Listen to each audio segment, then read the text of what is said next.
تو سرزمین سفید خوابم عالم بیایم بخوابیم با هم.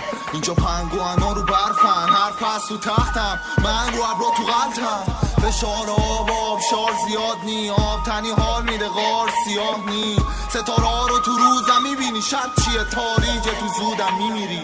سزاوار چیزی باشی بهت میدن، یه چی دیگه است اما میخواد دل و جیگر. اینجا نه امریکا نه افریقا نه اروپاست، سرزمین آزادی مال همون روزاست که دستای ما رو به بالا بود. اما اینجا نمیپرسن پول بابا کیا بود، زانو نمیذاره بشینا بود. تازه یه چیزی اینو نمیبری یاد بود. خدا خدا خدا کن همه چی درست میشه آروم آروم آروم آروم.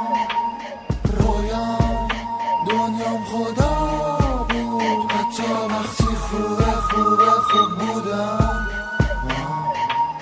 خدا خدا خدا کن همه چی درست میشه آروم آروم آروم آروم. رویام دنیام خدا بود، حتی وقتی خوبه خوبه خوب بودم. طلوع خورشید نفس به زمین، هوای گرم و مول هدف سبزیم. واسه پرستش خدا با دشمناش میجنگیم، کلی گلوله به اسیر و سر رو میبندیم. میگی ته ته جهنم جای بعد شده تر، به تو میگم هنوز جای مرگ نرسیده. تا وقتی خدا نخواد طوفان تو راهه، وقتی نو میگه خدا عذاب میاره. لحظش دستوری تو فکر زیادی، شب و همش گشنه و تشنه میخوابی با امید آرزوهای فردا بیداری. آرامش میاد و یه روز ما رو عقل میخوابیم.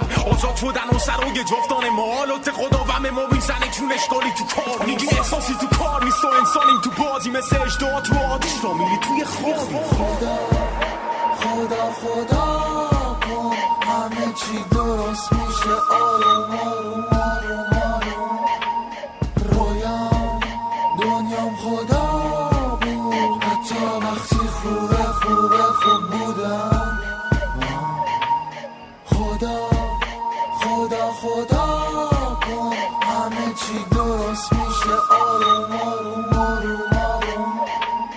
رویام دنیام خدا بود، حتی وقتی خوبه خوبه خوب بودم. یالا اگه یه وقت نامحرمی هست پشت باندا گوشا رو بپوشونه، چون میخوام بگم از بالا چجوری بگم. شبانگاه فقط نوره، آره همش نور سراپا، با عزت و احترام فراوان فرشته ها واسه دادن هدیه نفیس و پاک مثل روح تازه متولد میکنم فراخوان. هدیه رو کتف میاد، دوتا بال تا در کمال راحتی بری روی آب را. وای در جوار حق جایی که شعله شرار زد، چشو پاک و دور از ظواهرن. سب کن نگه رفتی به آسمونا برسون سلام.